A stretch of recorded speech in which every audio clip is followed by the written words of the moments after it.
여러분 안녕하십니까? 이어서 지역 소식입니다. 강릉시가 오는 28일까지 고향사랑 기부제 지정 기부사업 아이디어를 공모합니다. 공모 당선자에게는 총 100만 원 상당의 상금을 강릉페이로 각각 지급하며 공모 분야는 사회적 취약계층 지원, 청소년 육성 보호, 주민 문화, 예술, 보건 증진, 지역 공동체 활성화, 주민 복리 증진에 필요한 사업 등입니다. 지정 기부는 지자체가 고향사랑 기부금을 통해 펼치는 사업 가운데 기부자가 특정 사업을 선택해 기부하는 사업을 의미합니다. 태백시가 지역 상권을 활성화하기 위해 다양한 시책을 추진하고 있습니다.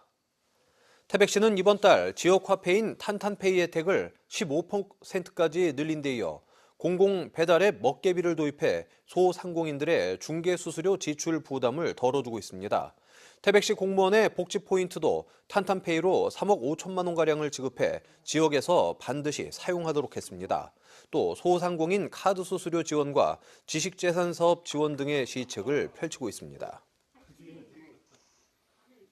동해시가 지역 화폐인 동해페이 카드의 이용 편의성을 높이기 위해서 충전금의 유효기간을 10년으로 연장합니다. 동해페이의 기존 충전금의 유효기간은 5년이었습니다. 한편 동해페이는 지난해 도입한 10%의 인센티브 혜택을 올해도 연장해 운영하고 있습니다. 강릉시가 사찰에 머물면서 명상과 불교 문화를 체험하는 템플스테이 지원 사업에 참여할 사찰을 모집합니다. 강릉시는 불교 문화, 사찰 음식, 힐링 휴식, 기타 체험 등 4개 분야에 참여할 지역 내 사찰을 모집하며 모집 기간은 다음 달 18일까지입니다. 강릉시는 지난해에도 성산면 보현사, 연곡면 현덕사와 용현사에서 템플스테이 지원 사업을 펼쳐 약 3천 명이 참여한 바 있습니다. 강원랜드가 올해 지구에게 선사하는 쉼, 포레스트를 표어로 친환경 실천 캠페인을 추진합니다. 강원랜드는 폐광 중금속 오염수를 고도 정수 처리 시설에서 처리한 뒤 스키장 제설과 조경 용수로 활용하는 가운데 다음 달 하루 8,000톤 상당의 신규 고도 정수 처리 시설을 완공해 수자원 재사용에 적극 동참한다고 밝혔습니다. 양양군이 서핑하기 좋은 해변에 기상 융합 정보 서비스를 제공하고 있습니다. 양양군은 지난달부터 강원지방 기상청에서 제공받은 지역 내 14개 해수욕장의 수온, 파고, 풍향 등 해양 레저 스포츠의 필수적인 기상 정보를 양양 관광 홈페이지에 제공하고 있다고 밝혔습니다. 해당 서비스는 인공지능과 최신 영상 분석 기법을 활용해 해양 레저 스포츠 종목별로 사용자 수준에 맞는 최적의 해변 정보를 제공하며 주요 해변의 실시간 위험 정보까지 확인할 수 있습니다. 삼척시가 오는 17일부터 장호 어촌체험마을 해안 산책로 이용을 제한합니다. 삼척시는 해당 시설물을 안전 점검한 결과 긴급 보수를 필요로 하는 D2등급으로 평가돼 시설물 이용을 제한한다고 밝혔습니다. 이에 따라 삼척시는 해안 산책로를 새로 조성한 뒤 통행 허용을 재개할 예정입니다. 태백시 문화재단이 다음 달까지 지역 문화예술인의 시각작품을 임대 전시할 기관을 모집합니다.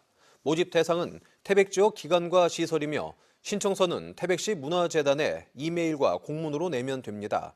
태백 지역 문화예술인의 시각작품을 전시하는 내 곁의 그림 사업은 지역 예술의 활동 의지를 높이고 주민들의 문화 향유 기회를 제공하기 위해 마련됐습니다. 동해시가 강원대 삼척 캠퍼스와 동해교육지원청과 함께 업무 협약을 맺고 교육 발전 특구 사업을 본격적으로 추진합니다.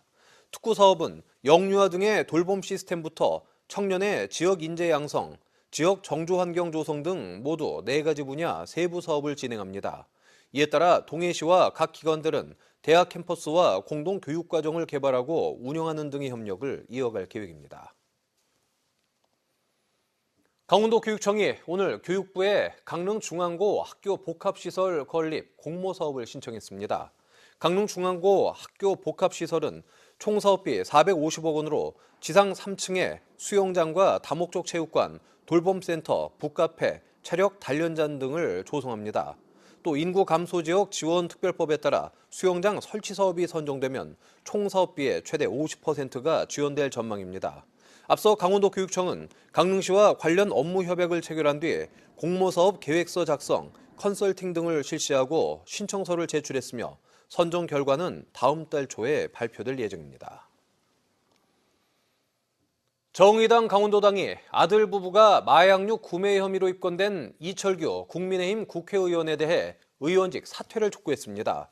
또 이철규 의원이 이 사건에 대해 한동훈 전 대표 팬들의 악질적인 행동으로 사안이 커졌다거나 경찰 수사는 망신 중이라며 발언한 것에 대해 황당한 음모론으로 사퇴를 호도하고 법치주의를 훼손한 것이라고 비판했습니다. 이 의원 아들의 마약 구매 시도가 36세의 호기심 때문에 한 일이라는 이 의원의 발언은 마약과의 전쟁을 선포한 윤석열 정부 핵심 인사의 이중적이고 허울뿐인 모습이라고 직격했습니다.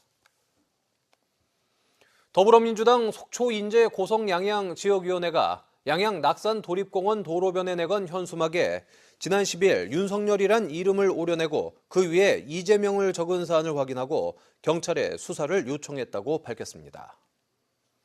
뉴스를 마칩니다. 고맙습니다.